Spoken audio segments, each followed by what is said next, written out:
broadcaster, historian, archaeologist, whatever you want to call him. We find out now exactly what he does, but he's got a very interesting story to tell in connection with the Hill of Tara. Hello, John. Hello, Ken. Well, when I'm calling you a historian, archaeologist, what exactly could I call you? Well, all of those, I suppose. I've been studying the whereabouts of the Lost Ark for a number of years.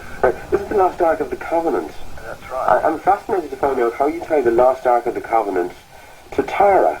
It's a long, long way to come, isn't it?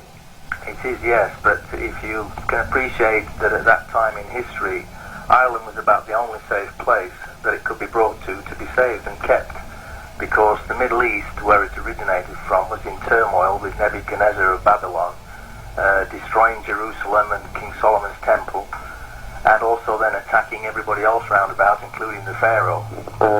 So the original place where Jeremiah the prophet went with the Ark, which was to Tanis in Egypt, which is why the Raiders of the Lost Ark film begins there. If you read the book of Jeremiah in the Bible, he was told that Nebuchadnezzar was about to attack Egypt and that he must leave.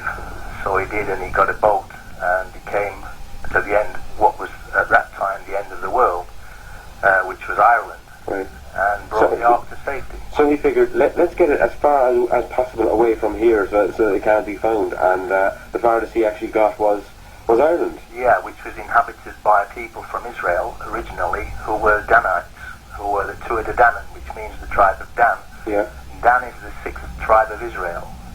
Dan was the sixth son of Jacob, who had his name changed to Israel by God. Of course, yeah. And the Tuatha Danann are the descendants of that son. Okay. Because there's been so many kind of races and creeds and cultures that are all claiming to have given birth to the Irish nation. I mean, obviously we're going to have the French, the Scandinavians, there's a large... well, the Vikings. The Vikings, of course, yeah. Yeah, were also Danites. Oh, so they came... The so Danites, we got them both sides, yeah. The Danite, yeah. Also the Milesians came, and they were Danites too. Most of the people that have actually come to inhabit Ireland are from the tribe of Dan, although they've come by different routes at different times under different names. They were actually all Danites. Right. So apart from the actual the theory behind the Ark of the Covenant being on the Hill of Tara, is there any physical proof to say for certain that it is there? If you check through all the ancient Irish documents, you'll find that if you know what you're looking for, and you have to know what you're looking for in order to be able to find the clues, but if you look through all the ancient Irish documents, there's a clue here and a clue there and a clue in clues in different places. And when you put all of the clues together, it tells you that Tara is the secret place of the way of life.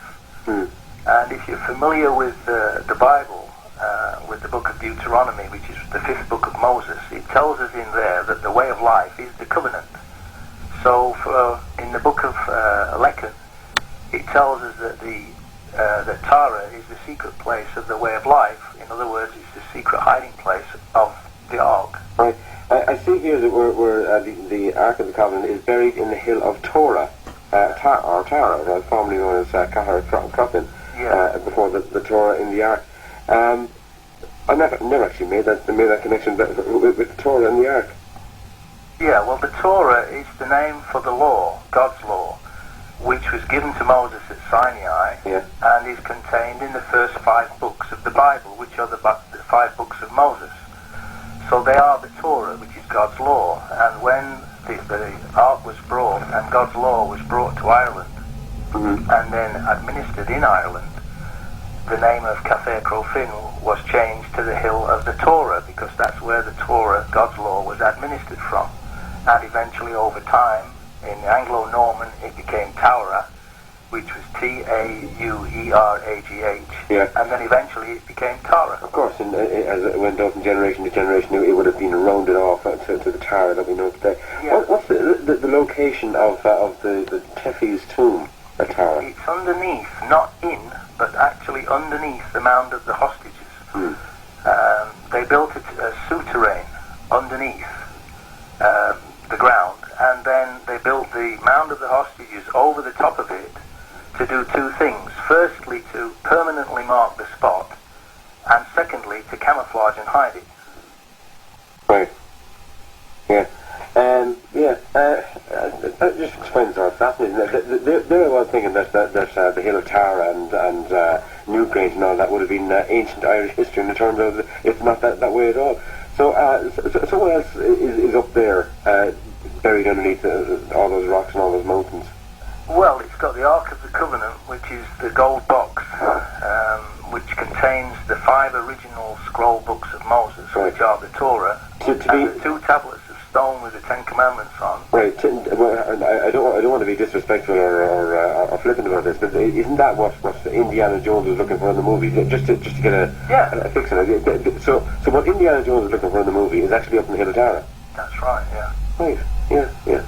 You see, Jeremiah went to Tanis in Egypt first, from Jerusalem, with the Ark. But then if you read the book of Jeremiah in the Bible, because it's the same Jeremiah, he tells you in the book of Jeremiah that God warned him he must leave Egypt, and he wouldn't have left the Ark behind. He took the Ark with him. He was its custodian. Right. So he had to take it with him. He had to find someplace safe for it, and he brought it all the way to the farthest point he possibly could get away from where the danger was. That's exactly right. Yeah. Right. Yeah. It must have been a long and arduous journey though for him. I mean, back in those days, did he have the maps to know where he was going? That he was actually going to. Well, the Danite people were seafaring people. Yeah. And they had pilots. I mean, they got to Ireland, so presumably they could get back from Ireland. Right. They would have pilots who would navigate by the stars,